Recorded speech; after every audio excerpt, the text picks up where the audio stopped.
नमस्कार विद्यार्थियों। बीए प्रथम वर्ष की कक्षा में आज अपन स्वामी दयानंद सरस्वती के बारे में अध्ययन करेंगे। सिलेबस के अनुसार निर्धारित द्वितीय प्रश्न पत्र भारतीय राजनीतिक विचार में आधुनिक राजनीतिक चिंतन में स्वामी दयानंद सरस्वती का महत्वपूर्ण योगदान है। जैसे राजनीतिक क्षेत्र में हमारी राष्ट्रीयता का सामरिक तेज पहल तिलक में प्रत्यक्ष हुआ, वैसे ही संस्कृति के क्षेत्र में भारत का आत्माभिमान स्वामी दयानंद में निखरा। सत्य ही रणारूढ़ हिंदुत्व के जैसे निर्भीक नेता स्वामी दयानंद हुए, वैसा और कोई नहीं। यह कथन रामधारी सिंह दिनकर का है। यानी इनके कहने का तात्पर्य यह है कि भारत के सांस्कृतिक क्षेत्र में स्वामी दयानंद सरस्वती का महत्वपूर्ण योगदान रहा। स्वामी दयानंद सरस्वती को भारतीय संस्कृति के वैदिक संरक्षक भी माने जाते हैं। यानी भारत की जो वैदिक संस्कृति थी उसकी ओर भारतीयों का ध्यान आकृष्ट किया। आर्य समाज के संस्थापक स्वामी दयानंद सरस्वती भारतीय संस्कृति के वैदिक संरक्षक थे, जिन्होंने सर्वप्रथम और सबसे अधिक प्रमुख रूप से वेदों की ओर लौटों का संदेश दिया।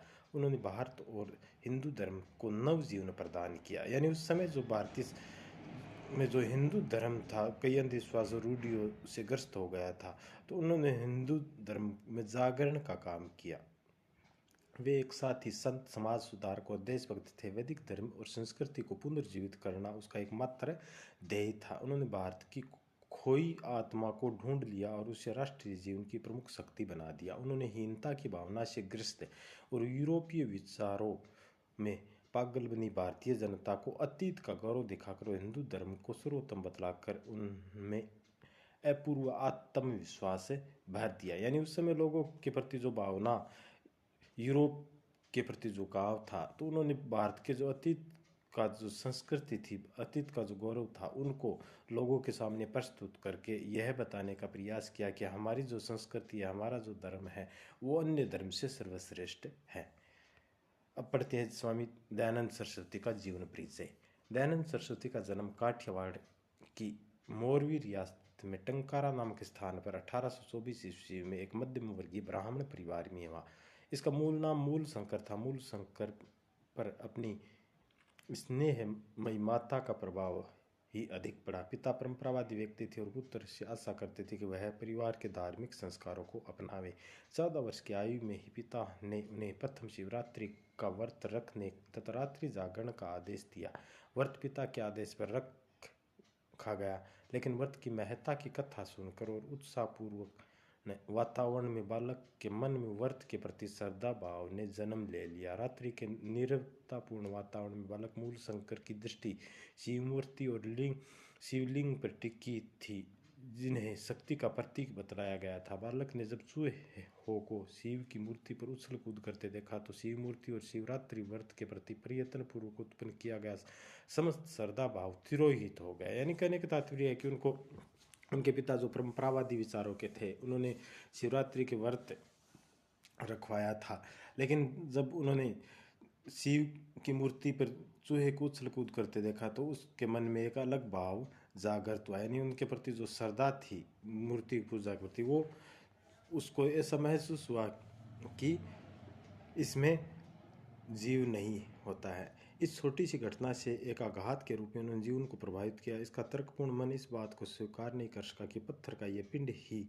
महादेव या ईश्वर है। उनके नाम बाद निकटतम पारिवारिक जनों की मृत्यु के 2 प्रसंग, 16 वर्ष की अवस्था में छोटी बहन की मृत्यु और 19 वर्ष की अवस्था में चाचा की मृत्यु ने उन्हें सांसारिक जीवन से मुक्त होने के लिए प्रेरित किया। माता पिता ने उन्हें विवाह बंधन में बांधना चाहा, लेकिन मूल शंकर ने 21 वर्ष की अवस्था में घर को त्याग दिया। मूल शंकर के मन में जिज्ञासा थी और अब उन्होंने कठिन यात्राओं एवं साधना का मार्ग अपना लिया। संभवतः उनका मन गुरु की तलाश में था। अक्टूबर 1860 ईस्वी में उन्हें मथुरा में गुरु विरजानंद जी मिले और 14 नवंबर 1860 ईस्वी को उन्होंने गुरु विरजानंद के सम्मुख सहज समर्पण कर दिया। यानी उनके गुरु का नाम विरजानंद था। उनके शरण में गए।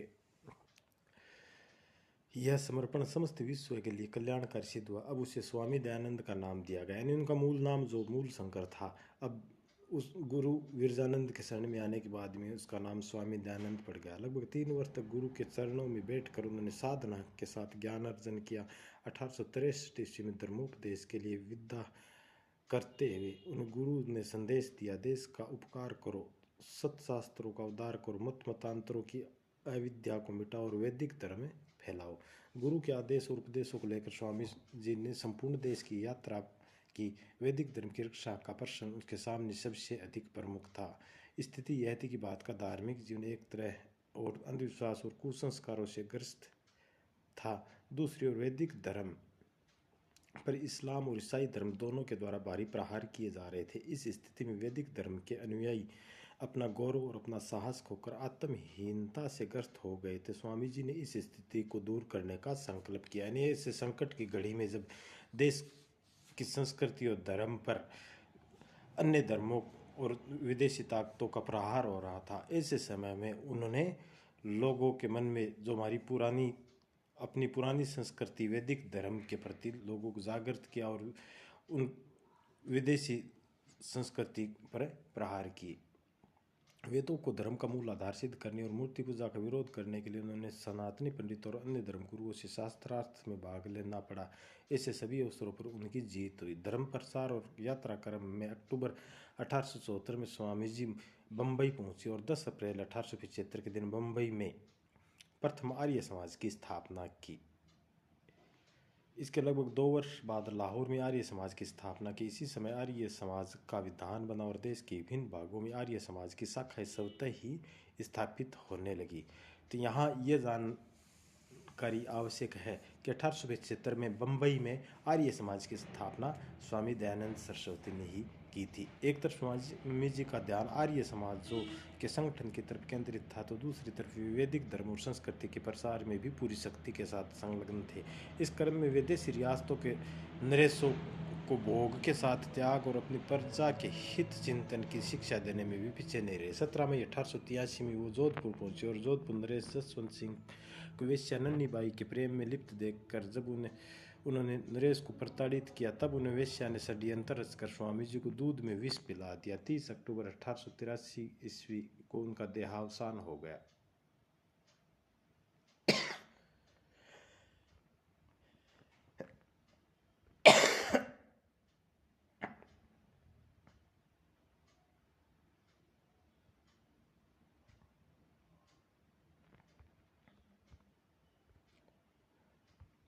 स्वामी दयानंद सरस्वती ने की जो 2 सबसे महत्वपूर्ण रचनाएं हैं वह सत्यार्थ प्रकाश और ऋग्वेदादि भाष्य।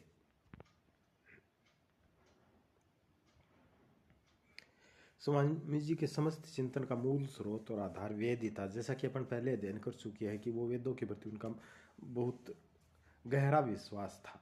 दयानंद पूर्ण वेदवाद के संदेशवाहक थे और उन्होंने इस विचार का प्रतिपादन किया कि वेदों की संहिताएं ही वह ज्ञान है जो सृष्टि के आदि मनुष्यों को ईश्वर से प्राप्त हुआ है। वेद सबसे प्राचीन और धर्म के मूल स्रोत है। Max Muller, McDonald, Roth, Wilson, Griffith, Jacobi और तिलक ने भी वेदों के सबसे प्राचीन होने की बात कही। मैक्स मूलर के अनुसार वेद हमारे लिए मनुष्य की बुद्धि के सबसे प्राचीन परिच्छेद को दिखाने वाले हैं।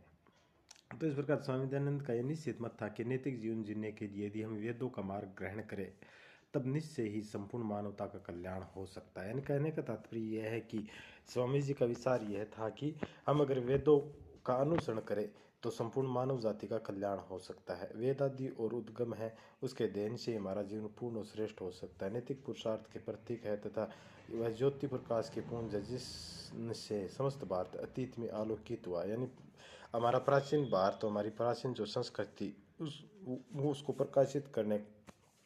प्रकाशमान करने के पीछे वेदों की महत्वपूर्ण भूमिका रही। वस्तुतः वैदिक संहिताओं के युग से लेकर आज तक विश्व में वेद का दयानंद से बड़ा समर्थक उत्पन्न नहीं हुआ। 1864 के बाद उन्होंने संत पौल और लुथर की संयुक्त शक्ति तथा उत्साह के साथ अपना संपूर्ण जीवन वेद की वेदी पर अर्पित कर दिया। तो इस प्रकार वैदिक संस्कृति भारत की जो प्राचीन संस्कृति है उसका अनुसरण करने पर बल दिया। और उस समय जो समाज में जो कई प्रकार की विकार आ गए थे और विदेशी जो संस्कृतियाँ थी, ईसाई धर्म, इस्लाम धर्म के, वो हमारी संस्कृति पर प्रहार कर रहे थे और लोग उस संस्कृति विदेशी संस्कृति को अपनाने लग गए थे। ऐसी स्थिति में देश की संस्कृति और धर्म को बचाने में स्वामी दयानंद सरस्वती का महत्वपूर्ण योगदान रहा। आज बस इतना ही। धन्यवाद।